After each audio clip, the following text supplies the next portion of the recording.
Bom, pessoal, chegamos ao final da apostila, último conteúdo, né, última explicação e também os últimos exercícios, né?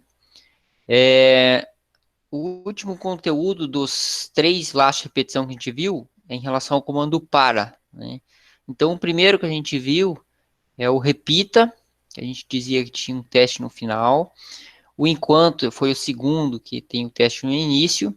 E agora esse tipo de teste aqui se chama repetição com variável de controle, ou seja, é o comando para. Depois vocês vão ver por que tem uma variável de controle. Então a sintaxe dele é a seguinte: tem o comando para, aí tem uma variável que tem um valor inicial, né? Esse valor inicial pode ser outra variável ou um valor fixo. Tem o comando até, um valor final. Também este pode ser uma variável ou um valor fixo. Aí o faça, né, sem o cedilha. Dentro da repetição tem os comandos, né? Quem são os comandos? Pode ser um se, então e se não, pode ser uma atribuição, pode ser um escreve e leia. Então pode ser qualquer comando que a gente já viu dentro da repetição. E para encerrar o comando para, tem que ter o fim para dele. Tá? Então, assim como a gente tem alguns exemplos, um comando C tem que ser encerrado com o fim C. O enquanto tem que ser encerrado com o fim enquanto. O para tem que ser encerrado com o fim para. E se você não colocar nessa sintaxe aqui, né, de ter o para, uma variável recebendo o valor inicial até o valor final, faça, não vai dar certo, dá erro de compilação, tá? Então aqui tem a explicação de cada parte da sintaxe, né, e vamos para o primeiro exemplo. O exemplo aqui do para, ele faz da mesma forma dos exemplos anteriores de repetição, é para escrever os pares de 0 a 20. Tá? Vou copiar aqui o exemplo todo.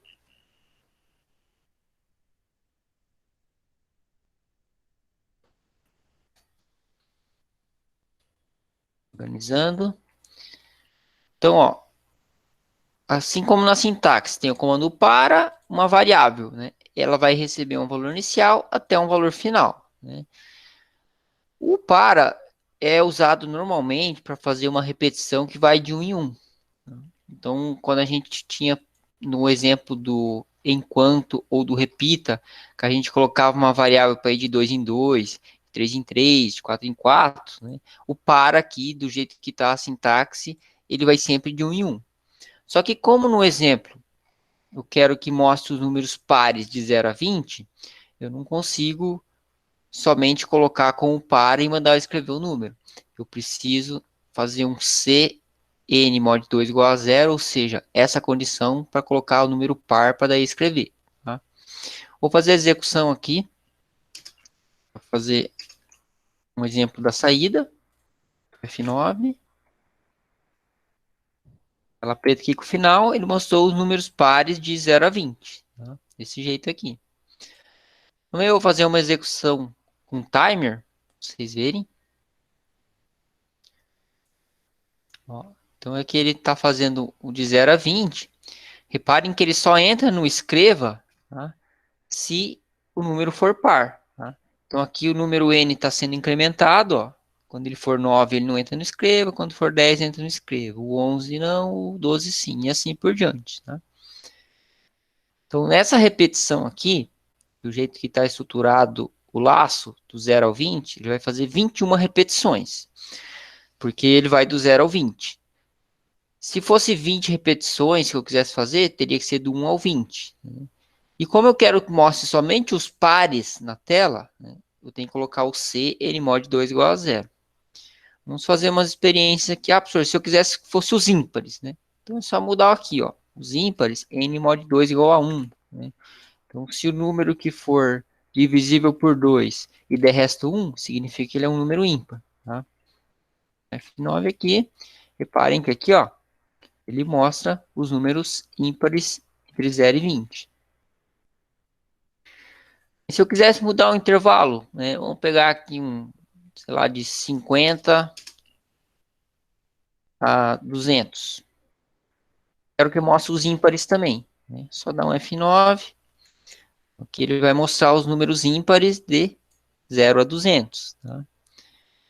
Então, o que muda de um exercício para outro quando se refere ao intervalo inicial e final é aqui o número que ele pega do começo até o fim. Aí aqui dentro do para muda-se a lógica. Se eu quero que mostre os pares, se ele quer mostre os ímpares, se ele quer que faça uma contagem, né, de quantos pares tem, então assim por diante. Então a lógica vai tudo dentro do para. Então aqui, segundo exemplo, ele faz a soma. Tá? Então assim como o exemplo 2 do repita e do enquanto, tem uma soma. Aqui também vou pegar uma soma. Tá?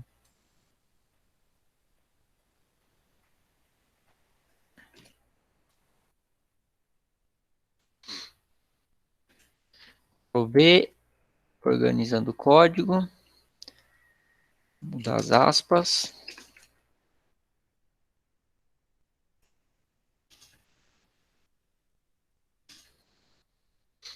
Ó, assim como no exercício anterior, no exemplo, né, ele pega e só vai escrever os números pares quando ele entrar nesse mod 2 igual a zero, ele também vai fazer a soma quando ele entrar no mod 2 igual a zero. Né? Ele não vai somar todos os números. Né? Vou fazer um passo a passo aqui para vocês verem.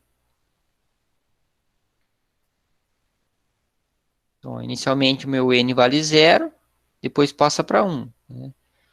Depois 3. Quando ele chegar a 2, 4, 6, 8, quando ele vai mostrando na tela aqui, daí ele vai fazendo a minha soma. Eu quero que mostre no final a minha soma desses números.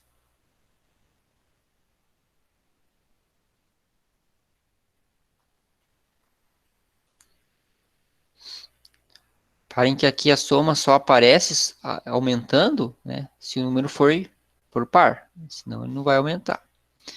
Então ele chegou no final, ele chegou ia 21, ou seja, ele passou aqui do último número que eu coloquei de intervalo e mostrou a soma para nós que deu 110. Né? Essa mesma soma, ela vai ter que aparecer se você rodar o exemplo 2 do repita, se você rodar o exemplo 2 do enquanto. Tem que ser igual a soma aqui. Tá?